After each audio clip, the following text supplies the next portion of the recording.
저는 떨리는 손으로 그 머리카락을 하나하나 떼어 창밖으로 던져버렸습니다. 잠잘 때 듣는 이상한 이야기. 모파상의 유령.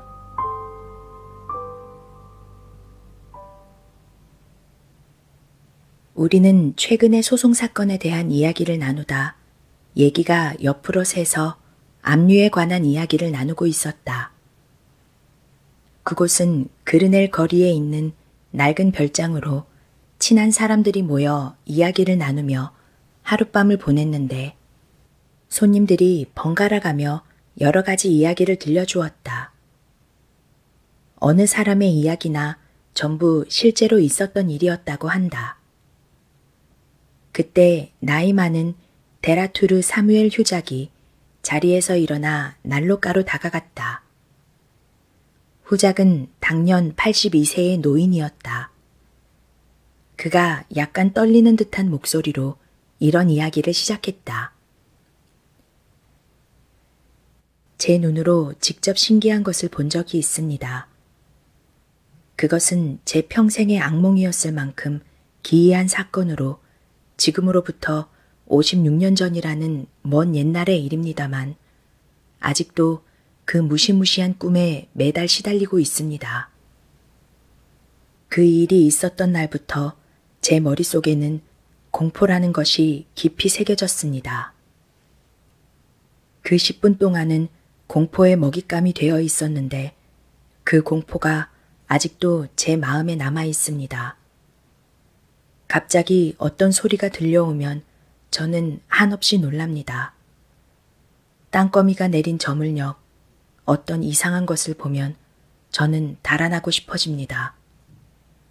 저는 밤을 두려워하고 있습니다. 아, 저도 이 나이가 될 때까지 이 일에 대해서는 한 번도 입에 담은 적이 없었으나 이제는 전부를 이야기해도 좋을 듯합니다. 82살이나 먹은 노인이 공상적 위험을 두려워하는 일은 있어도 실제적 위험을 다시 만날 일은 거의 없을 테니까요. 여성분들도 들어보시기 바랍니다. 이 사건은 제가 결코 표현할 수 없을 정도로 제 마음을 흔들어 놓았으며 정체를 알 수 없는 깊은 불안을 가슴 가득 채워 놓았습니다. 저는 지금까지 저의 비애와 저의 부끄러운 비밀과 제 인생의 약점과 아무래도 타인에게는 솔직하게 고백할 수 없었던 것을 마음 깊은 속에 숨기고 있었습니다. 저는 지금부터 아무런 꾸밈도 없이 신기한 사건을 그저 있는 그대로 말씀드릴 생각입니다. 그 진상에 대해서는 저 자신도 뭐라 설명을 드릴 길이 없습니다. 결국은 그 짧은 시간 동안에 제가 발광을 했던 것이라고 말씀드릴 수밖에 없을 듯합니다. 하지만 제가 발광했던 게 아니라는 증거가 있습니다. 아니, 그에 대한 상상은 여러분들의 자유에 맡기기로 하고 저는 그저 사실을 솔직하게 말씀드리도록 하겠습니다. 그것은 1827년 7월 제가 저의 연대를 이끌고 루앙에서 야영을 하던 때의 일이었습니다. 어느 날 제가 부둣가 근처를 걷고 있는데 어디선가 본 듯한 사내 하나가 지나가기에 발걸음을 약간 늦춰 그 자리에 멈춰 서려고 한순간 상대방도 저를 발견하고 가만히 바라보다 갑자기 달려들어 저의 팔을 잡았습니다. 자세히 보니 그것은 제가 젊었을 때 아주 친하게 지냈던 친구였는데 겨우 5년 못 만난 사이에 50년이나 늙어버린 것처럼 보였습니다. 그 머리는 하얗게 새었고 걷기조차 힘들어 보였습니다. 너무나도 커다란 변화에 내가 놀라자 상대방도 그 사실을 깨달은 듯 우선 자신의 신상에 관한 이야기부터 시작했습니다. 들어보니 커다란 사건이 그에게 타격을 준 것이었습니다. 그는 어느 날 젊은 아가씨와 사랑에 빠져 미치광이처럼 흥분했고 거의 제정신이 아닌 상태에서 그 여자와 결혼해서 1년 정도 한없이 기쁘고 즐거운 날들을 보냈으나 여자가 심장병으로 갑자기 세상을 떠나고 말았습니다. 물론 사이가 너무 좋았던 결과였습니다. 그는 아내의 장례식이 끝난 날 자신이 살던 곳을 떠나 루앙에서 임시로 살고 있었는데 그의 외로움과 슬픔은 말로 표현할 수 없을 정도였습니다. 깊은 슬픔이 몸속 깊이 파고들어 그는 종종 자살을 기도했을 정도였습니다. 그 이야기를 마치고 난 뒤 그는 이렇게 말했습니다. 여기서 자네를 다시 만나게 된 건 정말 행운이야. 내 부탁을 하나만 들어줬으면 하네. 내 별장으로 가서 서류 하나를 가져다 줄 수 있겠나? 일이 아주 급해서 그래. 그 서류는 내 방, 아니 우리 방의 책상 서랍 속에 들어있는데 워낙 비밀스러운 일이라 변호사나 하인을 보낼 수는 없다네. 내가 방에서 나올 때 문을 단단히 잠갔으니 그 열쇠를 자네에게 건네주겠네. 책상 서랍의 열쇠도 같이 줄 테니 가져가기 바라네. 그리고 자네가 가면 안내를 하라고 집을 보고 있는 정원사에게 글을 하나 써주겠네. 모든 일은 내일 아침에 같이 식사를 하며 상의하도록 하겠네. 특별히 어려운 일도 아니었기에 저는 친구의 청을 받아들였습니다. 거기서부터 그 별장이라는 집까지는 40km 정도밖에 되지 않았기에 제게는 마침 좋은 소풍길이 될 터였고 말로 가면 1시간 정도밖에 걸리지 않을 듯 했습니다. 이튿날 아침 두 사람은 함께 식사를 했습니다. 그런데 그는 특별히 이렇다 할 말도 하지 않고 겨우 20마디 정도를 한 후에 그만 돌아가겠다고 말했습니다. 단 제가 부탁을 받아가는 그의 방에는 그의 행복이 망가진 채 남아있어서 제가 거기에 간다는 사실을 생각하는 것만으로도 그의 마음속에서 일종의 비밀스러운 투쟁이 일어나고 있는 듯 매우 불안한 사람처럼 보였으나 그래도 결국은 제게 부탁하려 했던 일을 솔직하게 밝혀주었습니다. 그것은 매우 간단한 일로 어제도 잠깐 이야기한 것처럼 책상의 오른쪽 서랍에 들어있는 편지 2묶음과 서류를 가져다 달라는 것뿐이었습니다. 그리고 마지막으로 그는 이런 말을 덧붙였습니다. 그 서류를 보지 말라고는 하지 않겠어. 너무나도 신뢰가 되는 말에 저는 마음이 상했습니다. 남의 중요한 서류를 함부로 보는 사람이 어디 있겠느냐며 약간 강한 어조로 다그쳤더니 그도 당황한 듯 우물거리며 말했습니다. 내가 잘못했네. 지금 내가 워낙 정신이 없어서. 라고 말하며 그는 눈물을 글썽였습니다. 그날 오후 1시 무렵 저는 친구의 부탁을 들어주기 위해 출발했습니다. 그날은 눈부실 만큼 맑은 날로 저는 종다리의 노래를 들으며 그리고 승마화에 규칙적으로 찰깍찰깍 부딪히는 검의 소리를 들으며 목장을 가로질러 갔습니다. 잠시 후 숲속으로 들어섰기에 말에서 내려 걸어가자니 나무의 가지들이 부드럽게 제 얼굴을 쓰다듬었습니다. 저는 때때로 나뭇잎 하나를 뜯어 이 사이에 넣고 그것을 씹었습니다. 그럴 때면 뭐라 설명할 수 없는 유쾌한 기분이 들었습니다. 가르쳐준 집에 다가갔을 때 집을 지키고 있는 정원사에게 건네줄 편지를 꺼내보았는데 봉투를 봉인해 놓았기에 저는 깜짝 놀랐습니다. 무슨 뜻인지. 차라리 이대로 그냥 돌아가 버릴까 하는 생각이 들 정도로 매우 불쾌했으나 아까 본 것처럼 그도 제정신이 아닌 듯하니 실수로 봉인한 걸지도 몰라. 너무 나쁘게 생각하지는 말자 하고 마음을 고쳐먹었습니다.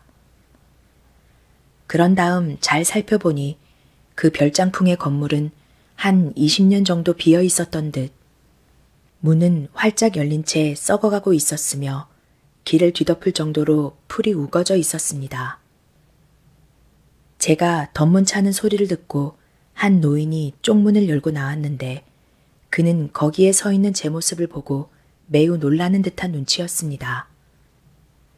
제가 말에서 내려 그 편지를 내밀자 노인은 그것을 한 번 읽고 다시 되풀이해서 읽고는 의심스럽다는 듯한 눈으로 제게 물었습니다.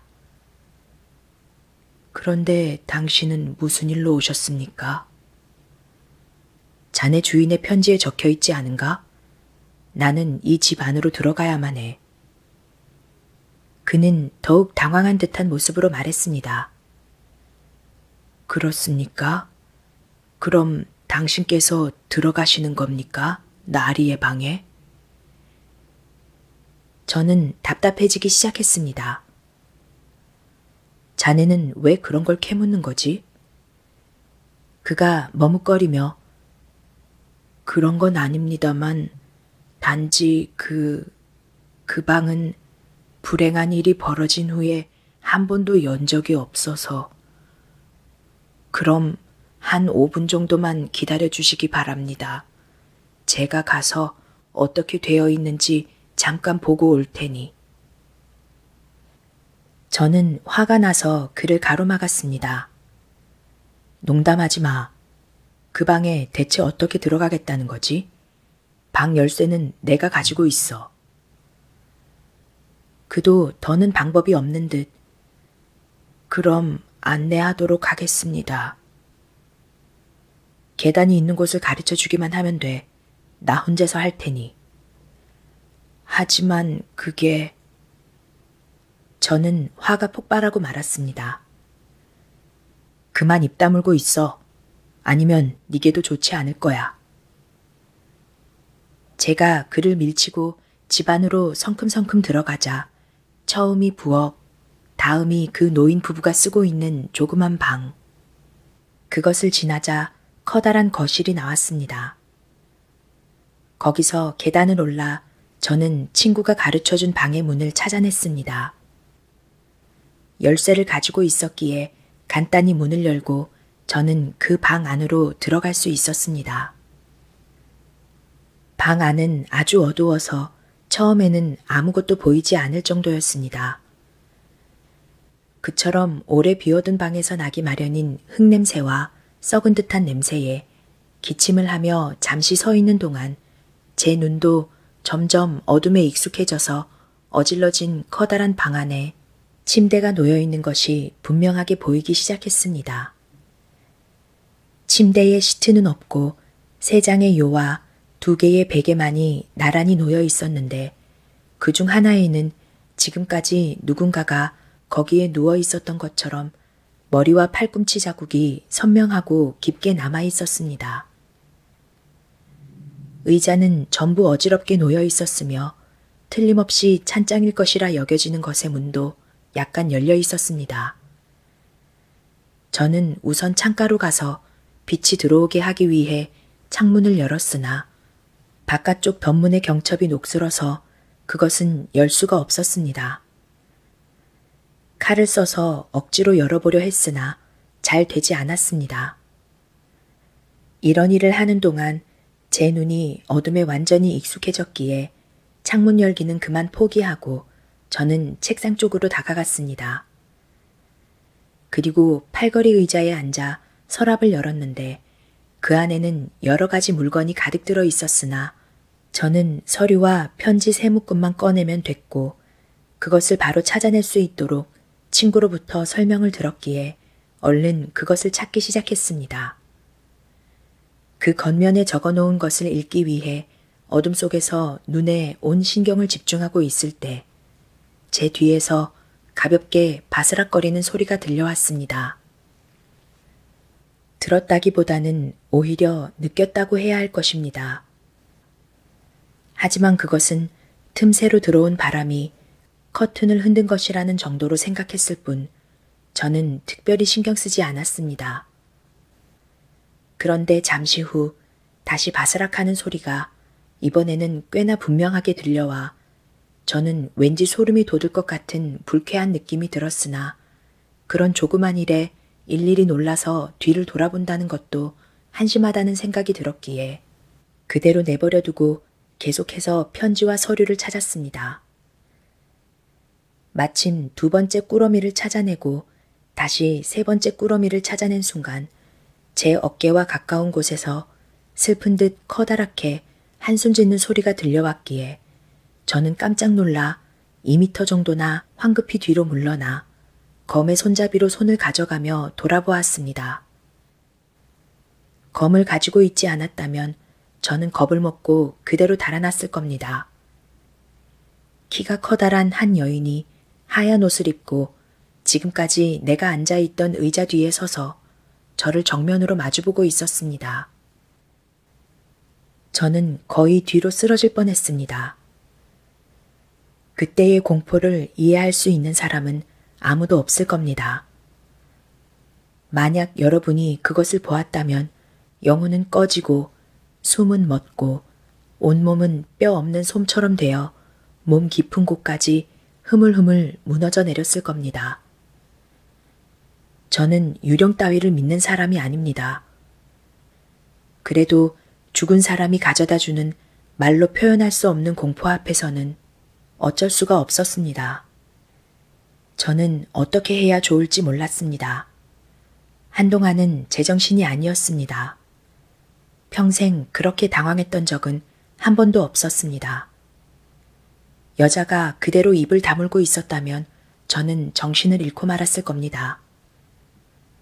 하지만 여자가 말을 하기 시작했습니다. 제 신경을 울리듯 부드럽고 애달픈 목소리로 말했습니다. 그때 제가 제정신을 찾았다고는 말할 수 없습니다. 사실 반쯤은 정신이 나간 상태였으나 그래도 제게는 일종의 자부심이 있고 군인으로서의 자존심도 있었기에 간신히 몸을 지탱할 수 있었습니다. 저는 자기 자신에 대해서 그리고 그 여자에 대해서 그것이 인간이든 유령이든 위험을 갖출 수 있게 되었습니다. 처음 상대가 나타났을 때는 다른 생각을 할 여유가 없었으나 이때에 이르러서는 우선 이 정도의 마음을 가질 수 있게 되었습니다. 하지만 속으로는 아직 두려움을 느끼고 있었습니다. 저기요, 조금 어려운 부탁이 있는데요.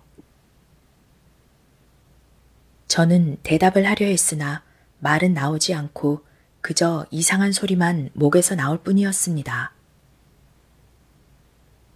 들어주실 수 있나요? 라고 여자가 계속해서 말했습니다. 당신은 저를 구해주실 수 있어요. 저는 너무 괴로워요. 끊임없이 괴로움에 시달리고 있어요. 아, 괴로워라. 이렇게 말하고 여자는 조용히 의자에 앉아 제 얼굴을 바라보았습니다. 들어주실래요? 아직 말을 제대로 할 수 없었기에 입을 다문 채 고개를 끄덕이자 여자가 거북이 껍질로 만든 빗을 제게 건네주며 조그만 목소리로 말했습니다. 제 머리를 빗겨주세요.